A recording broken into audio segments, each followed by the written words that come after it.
This week in fantasy movies, your anime and manga is about to get way more expensive. And we've got all the details on how and why. And we had one, yes, but what about second sequel trilogy? That's right, Disney is doing more Star Wars movies. Also, Christopher Nolan is making a vampire movie with another star-studded cast, and we've got all the juicy details they couldn't keep under wraps. And Charlie XCX was spotted on the set of a new queer indie fantasy movie. We'll have more spoopy details later on. That slays.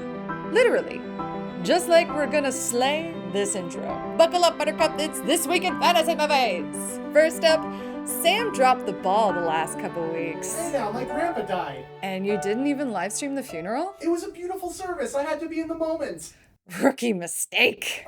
Fine. Anyway, here's the important stuff you missed. We got early word from Hollywood North Buzz that The Stolen Child, a medieval fairy tale, is currently filming in Vancouver and scheduled to film in Iceland and France early next year. According to the film's logline, it follows a daring poet who leads 3 heroes deep into the fairy realm to return a lost prince to the throne so they could end a war in the human kingdom and restore peace. This will be the feature debut for writer-director Sebastian McKinnon, who previously made some short films back in the mid-2010s. Actually, let's stay on that because Variety reports that this film is based on his short film trilogy, The Kin Fables. But even beyond that, McKinnon is already known as an artist for Magic the Gathering, so it's very exciting to see someone who put their head down to do the work and finally lift their head back up and do something awesome. Getting a bit more Hollywood up in here, Variety reports that John Wick director Chad Stahelski is working on a TV adaptation of Spellslinger, the fantasy book series by Sebastian de Castell. Stahelski is also working with showrunner M. Raven Metzner, who previously worked on Star Trek Discovery and Sleepy Hollow. Spellslinger is set in a world brimming with magic and follows a 16-year-old who crosses paths with a swashbuckling cult member on a mission to stop a continent-wide war.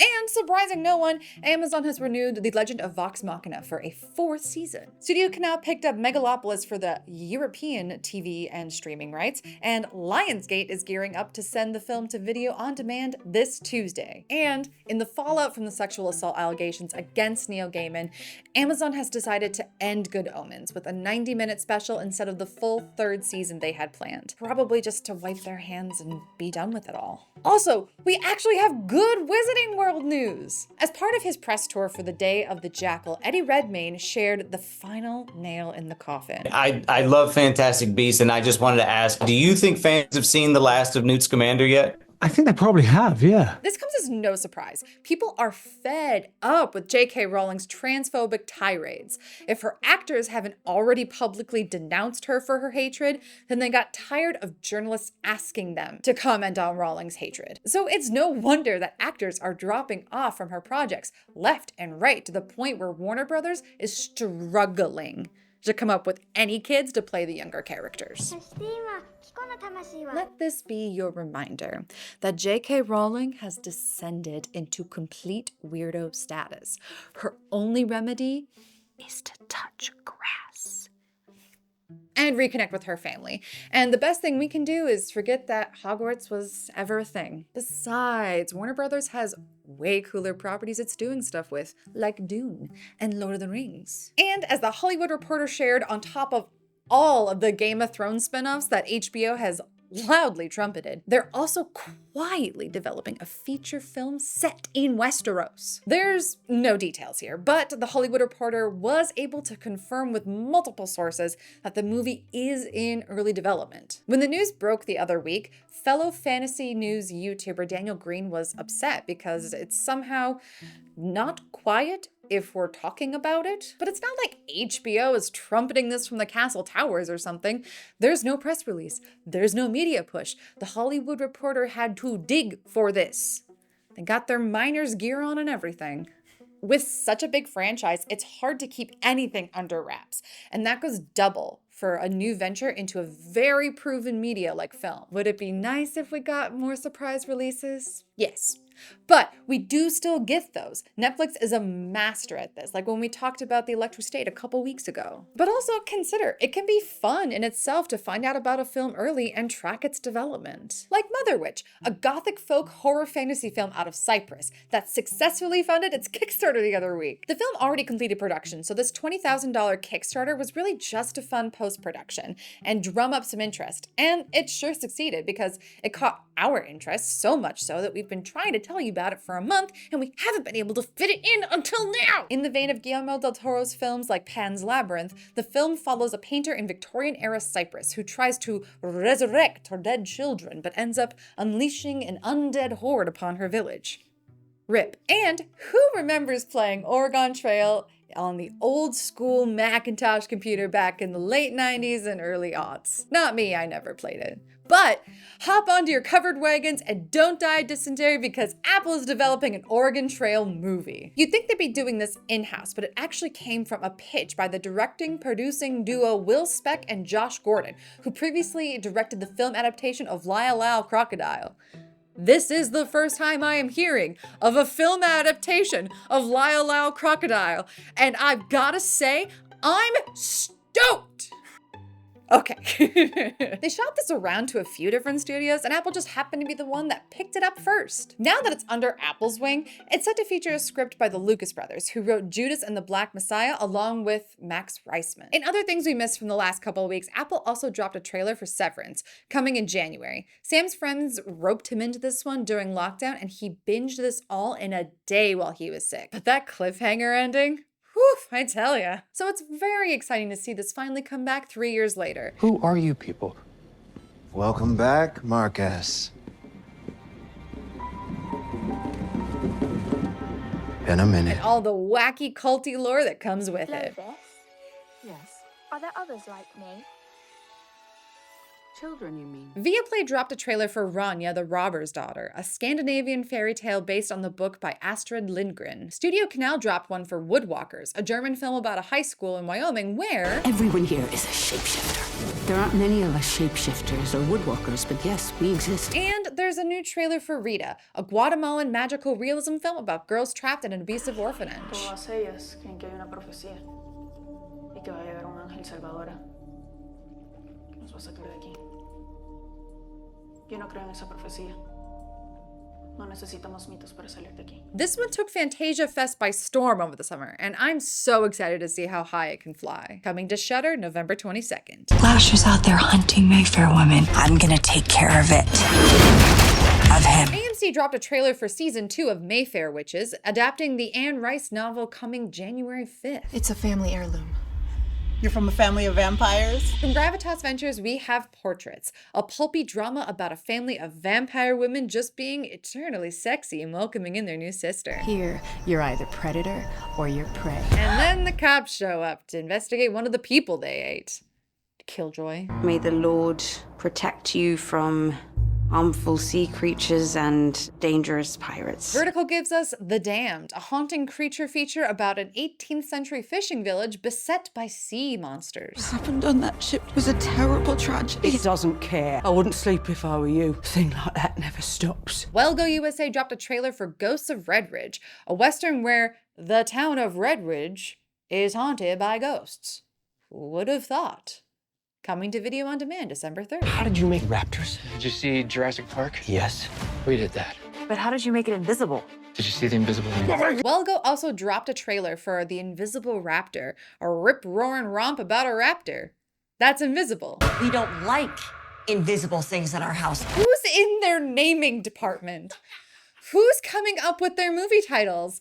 I don't know whether to scold this guy or give him a firm handshake because it's what it says on the tin.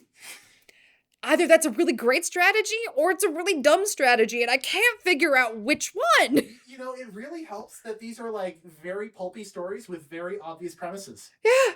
He's like, listen, you want a story about ghosts haunting Redridge? May I present to you The Ghosts of Redridge? You want a story about an invisible raptor? May I present to you The Invisible Raptor? I love that for you. Well, it comes to VOD on December 6th, whether you like it or not, so get hyped! Coming that same day is How to Kill Monsters. What the hell was that? You just said. All right, let's just start from the beginning, before the screaming. Got it. A horror comedy in the vein of Sam Raimi that absolutely revels in all its campiness. I'm the destroyer of worlds. The never-ending darkness. And then, not technically a trailer, but Studio Eclipse dropped another fan animation for Attack on Titan. And if they really want to become a full-fledged anime studio, they're not doing themselves any favors. Consider this a declaration of war! Whatever. Netflix dropped a trailer for the final season of Beastars, which treads the same ground Zootopia did 8 years ago by making a buddy cop story where a predator and a rabbit form a romantic connection, except this time it's way more mature. No, not like that! And Crunchyroll dropped some trailers for isekai anime like I left my A-rank party to help my students reach the dungeon depths. Let this grieving soul retire. Oh, and Gridman Universe, the follow-up movie to SSSS Gridman, which if you haven't seen it, what are you doing with your life? It's so good. It's like Power Rangers meets The Matrix by the way of Neon Genesis Evangelion, and the ending is both heart-wrenching and profound. It's been a hot minute since we talked about Star Wars. Is it time to talk about Star Wars? Yeah, it's time to talk about Star Wars, because they just shook up their screenwriter. Steve Ignite is out. Simon Kinberg is in. The plot details were sparse on that old version, but now we know from Deadline that Lucasfilm has signed on Simon Kinberg, writer on a decade's worth of X-Men films, to pen a whole other trilogy. Kinberg is no stranger to the galaxy far, far away, since he was a co-creator on Star Wars Rebels and consulted on Episode 7. According to The Hollywood Reporter, Episodes 10, 11, and 12 aren't a continuation of the Skywalker saga. Instead, the goal is to put new characters in a new story. But if we're being honest, they'll probably trot out all the old favorites again. Probably. Because, you know, the odds of Star Wars doing a callback or cameo is basically 1.138 to 1. Never tell me the odds. And in animation news, hot off the heels of learning that Arcane Season 2 will be the show's finale, we also learned it busted a record as the most expensive animated series of all time.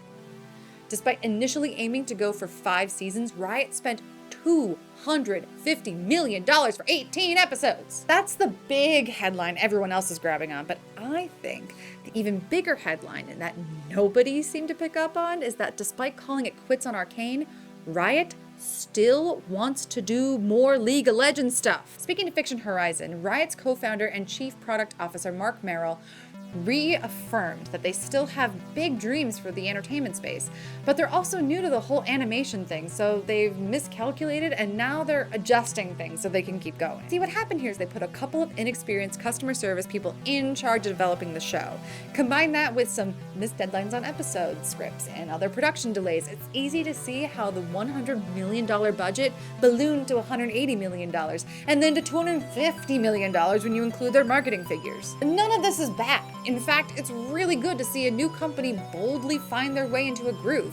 This is the rare case where the massive budget was money well spent because the hype is through the roof. And mercifully, while co-creators Christian Linke and Alex Yee had potentially 5 seasons worth of material, they didn't want this to become some sort of overly drawn out slog like so many other shows become. Even if there isn't a lot of return on investment here, it's still great to see fresh new companies who are committed to making really cool art. And I don't know if you've heard, clearly some people haven't, but America just voted for a new president, same as the old president. And normally this wouldn't be anywhere near what we report, but one of Donald Trump's big campaign promises was that he's going to put a 10% tariff on all imports. It just so happens that anime and manga, which we cover a lot of here, are an import. What's more, a good chunk of anime is supported by Chinese animators, and Trump wants to slap a 60% tariff on all Chinese imports. Now, his supporters usually hear that and say, good, we want foreign companies to pay their fair share.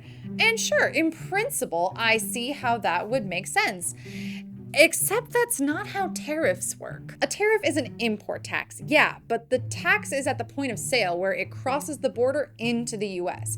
So whichever American company is picking up that import, in this case, whether it's Netflix or Crunchyroll or Viz Media or whoever, that American company is the one paying the extra 10% to the government. It's like a sales tax on ourselves. And with those higher costs, companies are gonna do what they always do and pass that cost along to you, the consumer. So all those manga in Barnes & Noble will get 10% more expensive. Your Crunchyroll subscription will get 10% higher. Netflix's bread and butter comes from international productions, so if they don't increase prices, then they'd at least dial back the number of productions. The easy solution that comes to mind is, why don't these American companies just buy the rights and print the stuff here on US soil? Which would be nice, except that the IP is also an import. Oh, and guess what? Because Trump is backed by the Heritage Foundation, they're going to ram their agenda through, and Project 2025 includes a blanket ban on spicy images. So if you're into hentai, that's about to get a lot harder to find. This tariff stuff isn't just limited to anime and manga. It's going to affect the Bollywood movies and the K-dramas that Americans have grown to love. It'll affect video game consoles since computer parts are manufactured in China. And a lot of post-production work is farmed out to other countries like Canada or India because of their favorable tax breaks. Even if Hollywood studios change track and bring it all back to the US, that just means they have to abide by our labor laws and finally pay people a decent, livable wage, which, again, great for the workers, but it does mean your ticket prices and streaming subscriptions will go up. Now, we're just trying to present the facts for you here. We've got our own opinions about people who actively support this guy and his views, but those are just opinions.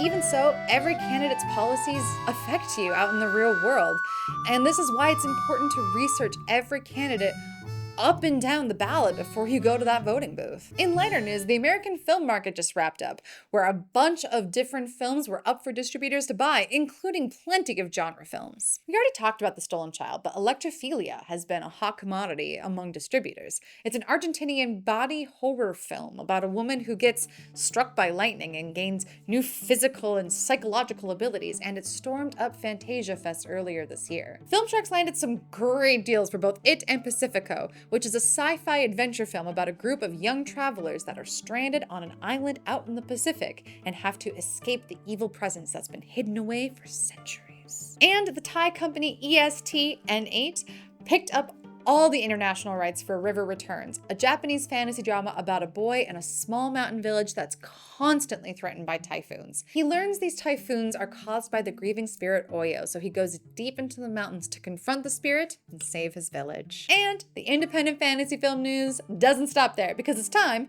to do the numbers. The Lovecraft-themed fantasy film The Island Between Tides won Best Feature Film over at FilmQuest. And there's some other films you should definitely be on the lookout for, like Tim Travers and the Time Traveler's Paradox, which picked up a couple awards including Best Screenplay. You should also check out Daughter of the Sun, with an award for Best Cinematography. Best Fantasy Short went to Hearts of Stone, a beautiful melancholic film about a woman who falls in love with a statue that comes to life. There was a tie in the Best Unproduced Feature Screenplay category between Driverless and Tour of Devastation, a heart-wrenching kaiju script by friend of the show Avishai Weinberger. In streaming news, Joker Folie à Deux has been struggling hard to find any audience. We already knew this from the theatrical box office bomb the other month, but last week it dropped on video on demand and nobody cared. On the iTunes chart alone, Joker 2 struggled to climb up to number 4, even though it had a couple days head start over The Substance, which handily got a spot in 3rd place. But you know what did hit good on the streaming charts? Family Pack, which became the #1 movie on Netflix for a hot second the other week. Looking at the rest of the streaming charts, Deadpool and Wolverine debuts at number 6 behind Gladiator, which is already seeing hype ahead of Gladiator 2 coming out in a couple of weeks. Apocalypse Z swings up to number 3, but it can't top The Substance, which holds strong at number 1. In the box office, Venom 3 still holds on to its number 1 spot despite 2 new releases,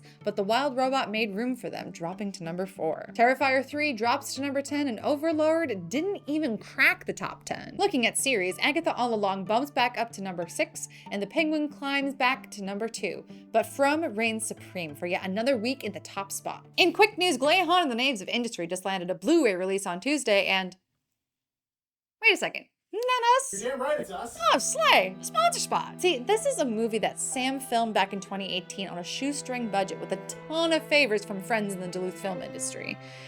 And most micro-budget films are lucky to get any kind of release, but this one got 2. One back in 2022 on the Fantasy Network, where it catapulted itself onto the top 10 before the site shut down. And now this one with our new distributor, CCS Releasing. This is the story of an opportunistic asshole who's forced to join the quest of a delusional man who thinks he's living in a fantasy world.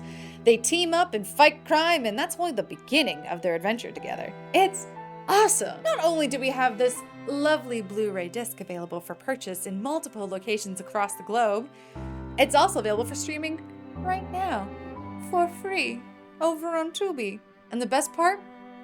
Watching the movie directly supports us with everything we do here. So after the episode, go see the movie the Duluth Reader calls a smart blend of comedy, drama, and topical realism.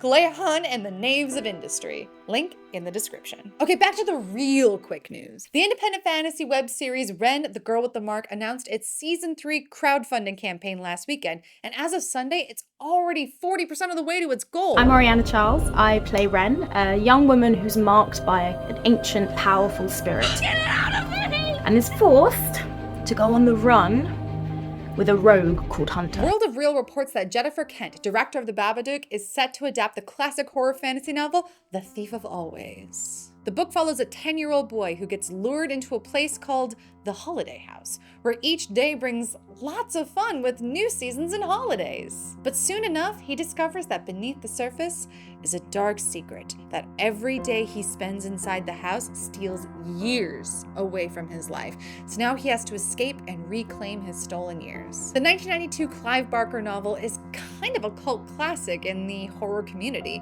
but Jennifer Kent definitely has the chops to adapt it well. So here's hoping we get the official announcement soon. The Daily Mail spotted pop star Charlie XCX last week on the set of 100 Nights of Hero, her first major acting role. The movie adapts a graphic novel of the same name that serves as a feminist retelling of a story from 1001 Arabian Nights, following a young woman who's the subject of a bet where this creepy guy tries to seduce his friend's wife within 100 days. But she clocks his plan right away, so with the help of the maid that she's in love with, she tells a series of stories that distract the guy and make him lose the bet. But then a few days later, Charlie and her co-star Emma Corrin got spooked by ghosts. Someone on the film's crew talked to The Sun about it, sharing that when the camera started rolling, all the film gear went on the fritz, picking up distorted noises when everything had been all quiet. When they reviewed the footage, they found it had all come out blurry, even though the conditions on set were fine. All this goes to show that filming in haunted locations is just bad for data preservation. Who knows what kind of cool outtakes we just missed thanks to those pesky ghosts? How dare they? How dare they? And the Jim Henson Company is working on a Beowulf adaptation. Based on the book Grendel, the 1971 retelling of an old English epic poem, the film follows the monster, Grendel, as he terrorizes the Danish kingdom for 12 years. The Hollywood Reporter talked with writer-director Robert D. Kruskowski, where he reflected on some of the deep, complicated philosophy in the book, and shared some cool details about the creature design for Grendel, like how they took inspiration from the Pink Panther cartoon design and translated that into physical puppetry in live action. The film stars Jeff Bridges as the monster Grendel, Bryan Cranston as King Hrothgar, and Dave Bautista as Beowulf. The movie is scheduled to film in Europe next year. TV Line reports that Disney greenlit a live-action Vampirina adaptation, and Deadline reports that the Lego Group is putting together a new live-action Ninjago movie. Cartoon Network dropped this really sweet stop-motion send-up to Over the Garden Wall on its 10th anniversary with some new material animated by Aardman. Now, if only David Zaslav would stop trying to kill the cult classic by yanking it off the shelves. In an interview with Forbes, Josh Gad talked about his Spaceballs sequel script and how everyone's blown away by it. Mel Brooks is still alive? Kicking it in his 90s. Damn. All right, we're going to see a Legend of Zelda movie before the decade is out. There have been rumors about something like this for literal decades, and fans have joked about it for just as long, with IGN even making the best all-time April Fool's joke for it back in 2008. Get off time! Face me! But now it's more real than ever. In a major financial presentation on Tuesday night, Nintendo shared some of its plans for future movies, including another Super Mario film in 2026 and a Legend of Zelda movie sometime after that using the placeholder 2020X. Netflix is working on an animated adaptation of Midnight Sun, Stephenie Meyer's 2020 book that follows the events of Twilight from Edward Cullen's perspective. Not to out myself, but I remember when this was leaked online. And I was so excited to read it. I was so excited to read the little bit that was leaked online. Nice. Those were different times.